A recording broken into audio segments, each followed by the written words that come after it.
The New South Wales curriculum reform provided NESA with the opportunity to build all of the syllabuses in the primary curriculum in a coherent manner. Over time, syllabuses had been developed at different times with different emphasis and different structures, and the curriculum reform offered an opportunity to look at what the student learning entitlement is and to make the syllabuses easier for teachers to navigate. NESA has put students and teachers first. For teachers, how do we make a curriculum that is clear and easy to navigate? And for students, how do we make it rigorous? Clear for our teachers and rigorous for our students. To do that, these questions were front and centre during the development of the curriculum. What do all students have a right to learn? What is the curriculum entitlement? What are the essential learnings in the foundations of the learning area? And how can teachers be supported to provide opportunities for students to apply their knowledge across the curriculum in primary school? We all know the importance of literacy and numeracy. The syllabuses were built purposefully to develop the foundational knowledge of the learning area and the skills of the domain, but also to provide opportunities for students to practice and apply their literacy and numeracy skills in context. The syllabuses are evidence-based. We researched how students learn and what is needed in a curriculum to support learning, and how a world-class curriculum needs to be structured to support learning. Much of the research is summarised in the Aero paper, How Students Learn Best. The research about how students learn aligns with the research about how students learn to read. We know the English curriculum does a lot of heavy lifting in the area of how students learn to read, and it has a particular emphasis in the early years, ensuring that students can lift the words off the page to become automatic and fluent readers. One of the things that the research shows clearly is that students need background knowledge to understand what the words mean. Language comprehension and lifting the words off the page play an equal part in learning to read. The English syllabus does a lot of work in comprehension and fluency, and these can be considered the keys to reading. But the rest of the curriculum needs to support students by providing background knowledge and vocabulary so that students can understand what they're reading. Research shows that to develop language comprehension, background knowledge is key, because background knowledge supports the development of vocabulary. When students have language comprehension and vocabulary, they are more able to reason and infer. And so the building of knowledge in the curriculum is of the utmost importance. You will find a summary of that in the Aero paper, A Knowledge-Rich Approach to Curriculum Design. What do we mean by knowledge? Knowledge means the disciplinary knowledge of the approaches or general principles in a specific learning area, such as how you might use a source in history or why using sources are important. And then, of course, this also means the factual or declarative knowledge, which are the facts and theories and information that can be explicitly stated. Historically, New South Wales primary syllabuses had been quite strong on the disciplinary knowledge, but the factual knowledge got lost. So you'll find the factual knowledge is much clearer. Shared knowledge nurtures belonging and cross-cultural understanding in our society. Shared knowledge and understanding emphasises the importance of knowledge as a lever for equity and excellence. The research is clear. Knowledge builds knowledge, and it's a pathway for the development of skills. Students must have something to communicate about to communicate effectively. For example, students must know something about science to be able to think critically and creatively and communicate their understanding about science. So there are many reasons why building knowledge is really important for our students. Let's look at the primary curriculum. It is selective. Content has been purposefully selected for each subject, with the alignment to the vision of education, which is excellence and equity. Content is designed to build a student's background knowledge and vocabulary in the learning area. It is coherent. The content within the syllabuses is coherent, not only within the learning area itself, but also across learning areas. For example, the geography focus area is aligned to mathematics, and the writing in science is aligned with English. This coherence provides opportunities to connect the learning and for students to apply learning from one area to another. It is sequenced. The learning progresses over time, from kindergarten to year 6, and then, of course, to year 10. The content progresses in complexity across each stage of learning. It is specific and clear. There is clarity for teachers. What we expect our students to know, understand, and do by the end of each stage is explicit. There is creating written texts content in the curriculum to ensure all students have an opportunity to write across a range of areas in the curriculum. Writing builds understanding in a learning area. It also supports the development of reasoning and critical thinking. The curriculum allows time for our youngest learners to develop language and vocabulary to communicate in creative arts and PDHPE. Being immersed in the practicalities of the learning area have been prioritised. When students reach stage 2 and 3, there are explicit writing expectations.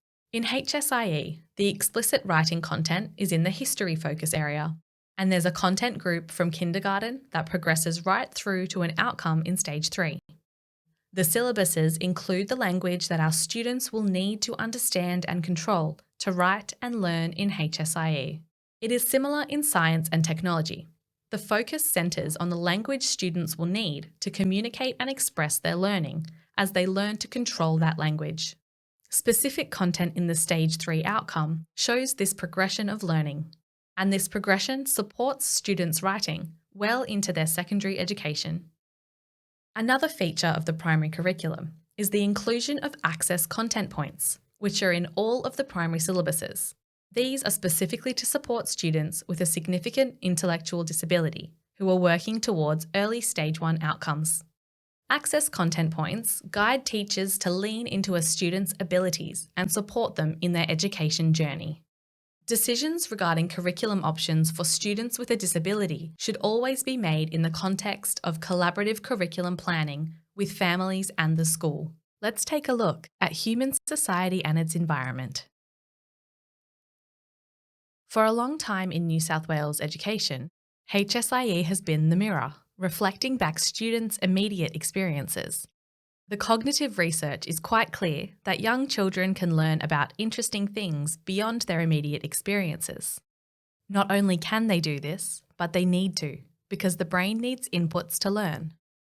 The new HSIE syllabus acts as not only a mirror for students to see themselves and their experiences, but a window into the world, a window through which to view the world at different times and places. And as a result, there is new and exciting content in the HSIE syllabus. Teachers will be familiar with the Australian focus that we have in HSIE, but there is now more of a global focus in both history and geography. You will notice a strong civics and citizenship thread that runs right through geography and also in history, as well as a democracy outcome in Stage 3. The HSIE syllabus contains a progression of learning for Aboriginal and Torres Strait Islander priority content under a single unifying outcome. Students learn the ways Aboriginal peoples connect to country in geography and in history. They can use this knowledge to provide context when exploring significant Aboriginal sites and objects as evidence of Aboriginal cultures and histories. Diverse cultures are represented not only in the content, but in the examples. Geography content is closely aligned to mathematics, and history is closely aligned to English. Here is an example of how the content is selective, in line with the vision for education of excellence and equity. The 2012 syllabus for history in Stage 1 looks at family structures, and continuing to keep the concept of excellence and equity as drivers and building background knowledge and vocabulary for all our students in New South Wales, the syllabuses are designed to provide a window into the world. The ancient past, China, Egypt, Greece, and Rome, are referenced and re-referenced throughout a student's learning experience at school and in daily life. Building this learning into the primary curriculum is a gentle way of beginning to build a schema about these ancient cultures and their influence and legacies on today's world. There is also a lovely alignment to geography, as students learn to locate these places on globes, maps, and images. There are a number of elements of literacy that this learning will start to build, not only a student's vocabulary, but their knowledge and understanding about stories, myths, and legends. And this builds the schema of learning about how stories, images, objects, and sites help archaeologists understand the past, personal development, health, and physical education. In PDHPE, the new syllabus is very clear about what to teach in each focus area. There is a new focus area called self-management and interpersonal skills. We all understand that self-management and interpersonal skills are key to being able to function well in society and develop respectful relationships. And the syllabus is clear about how those skills progress across the primary curriculum. The PDHPE content is comprehensive and age-appropriate, and you'll see strengthened content for respectful relationships and online safety. There is a focus on movement and physical activity, because we know movement and physical activity are so important and that moving helps a student learn. It can improve their health and well-being and many other aspects of their life. The focus on movement also includes the educative purpose of movement, and students will learn about the differences between sedentary and active lifestyles. As with all of the curriculum, the implementation of the PDHPE syllabus is supported with teaching advice. Let's focus for a moment on how movement is valued in the primary curriculum. Researchers once thought that the movement proficiency developed naturally. Movement proficiency was attributed to maturation and possibly to heredity.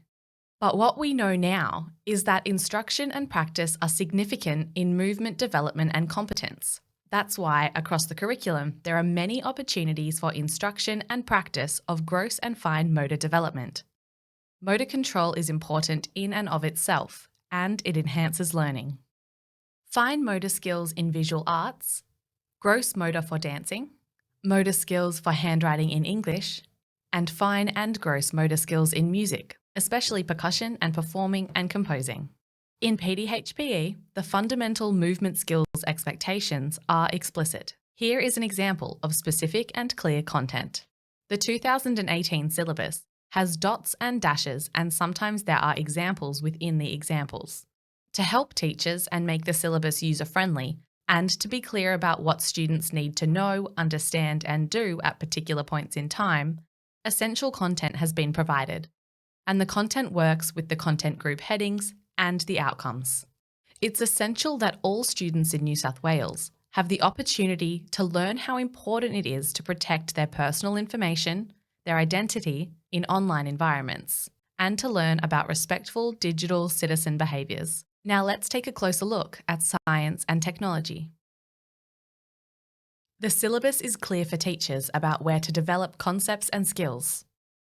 The content provides the foundations for the development of complex concepts, because the learning that occurs in primary school supports the building of knowledge and skills as students move into secondary learning. The examples in science and technology support teachers to build their background knowledge. The content is practical and engaging for students. Data is important in science and technology, and where possible, it has been aligned to provide an opportunity for students to apply mathematical knowledge and skills in context. And there is new content about the human body, Earth, and space. Here is an example of how the content is carefully sequenced. In Stage 1, students investigate the human body's sense organs to learn how the human body's sense organs detect its environment. Then in Stage 2, students learn how body systems work together to enable movement. And then in Stage 3, they learn how body systems coordinate for survival. Again, the idea of this learning about the human body is purposeful and selective. This knowledge develops across the stages of learning. It is acknowledged that when concepts and ideas are referenced and re-referenced, they build a schema which includes language and vocabulary over time. Just like in HSIE, science and technology writing has a content group that starts from kindergarten and progresses through to Stage 3. This is an example of how the syllabus is coherent. It aligns to the English syllabus, and you can see the language that students will need to use to be able to communicate in science and technology and to specifically create written texts in science has been included. Because we know creating written texts is not only a mechanism for communication, but it is also something that helps students learn. It helps students learn to think, and it helps them reason and be critical about what they're learning. Also in Stage 3, right across the curriculum, there is content about note-taking, journaling, and annotations, etc. to support students as they learn to start taking notes for their own study. Let's look at creative arts. As with all of the primary syllabuses, front and centre in the design is equity. Equity for all of our students, and in creative arts, the content is clear and explicit so that all teachers teaching creative arts understand what the learning expectations are for our students. There is a progression of learning that builds the practices for the arts in all 4 of the focus areas. All of the art forms in this syllabus are unique, but they do come together under the banner of the creative arts syllabus. There is dance, drama, music, and visual arts, and they're all acknowledged as unique art forms. The syllabus makes it clear what the learning expectations are for each of those art forms. From Stage 1, there is content about the arts through time. And for our students to understand the importance of the arts, it's also important for them to know that they're not just something that they practice at school, but creative arts are intrinsic to the human experience. And whilst creative arts can be contemporary and new, there is also a strong tradition in the arts. There's a strong history, and the art forms have been around since time began. From kindergarten, students will explore the arts across cultures. Content over the 7 years of primary school illustrate a variety of cultures and contexts. As it is in all the learning areas, the examples and teaching advice in creative arts supports teacher background knowledge. This is an example of how to navigate the syllabus, and here we're looking at Stage 2 dance. Each of the art forms have practices, and in this case, dance is the example. You can see that the content groups are highlighted, these being composing, performing, and appreciating. If we zero in on the content group composing, dance is composed using the elements of dance to communicate ideas. You can see that this statement supports teachers to understand the intent of the content clustered underneath. You'll also see that the vocabulary expectations are explicit, making sure that students are learning the vocabulary of the art forms. And you can see that writing content is embedded here. So students will create written sentences to describe and give an opinion about, in this instance, a dance performance. Here you can see an example from Stage 1, Visual Arts. Students will observe artworks from cultures and contexts around the world to explore how art making connects to place. There is a strong Aboriginal and Torres Strait Islander cultural practices thread in each of the art forms. And you'll also see in the syllabus, students will explore ancient and historical artworks to understand how art-making practices are influenced by time and place. All of the primary syllabuses are supported with teaching advice, and some have additional downloadable teaching advice as well.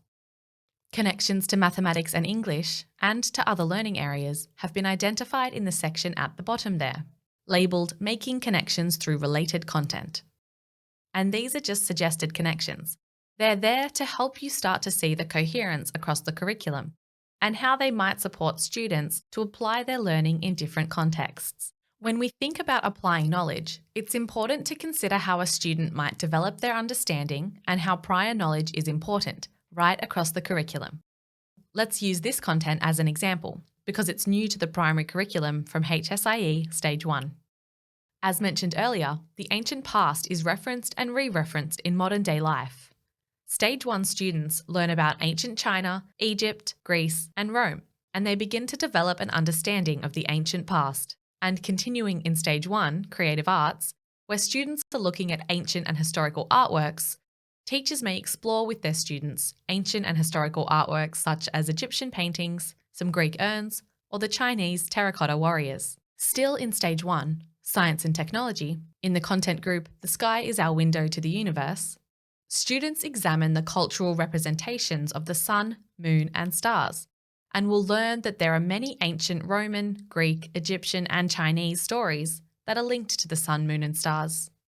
And there are also references to many of these cultures in arts and music. As we progress into Stage 2, when students are learning about the solar system in science and technology, there is content for students to research cultural references to the solar system, including Aboriginal or Torres Strait Islander knowledges of the night sky. And they'll learn that the names of the planets are named after Roman and Greek gods, which gently continues building on the learning about the ancient past that they began in Stage 1. but also provides a deeper understanding of the solar system. In Stage 3, students learn about democracy and democratic roles and responsibilities, and they will describe the origins and values underpinning the Australian bicameral parliamentary system of government. As per the examples in the syllabus, students may learn the origin of the word democracy, which comes from the Greek term and means ruled by the people. In these illustrations, students are developing layers of understanding about democracy and the solar system, which supports a rich understanding about ideas and topics that may at first glance appear to be completely disconnected. To further this example, consider that in the English syllabus, Stage 3 students explain the etymology of taught roots and apply this knowledge when creating written texts. And so, when learning about etymology and the spelling and meaning of some words' roots, students have some context of where these roots come from, and may have also collected their own examples along their schooling journey. That's a brief look at how learning can be interconnected and build slowly over time, and how a student's background knowledge in one area can be leveraged and used to lean into another area. To view the New South Wales primary curriculum, please scan the QR code or follow the link.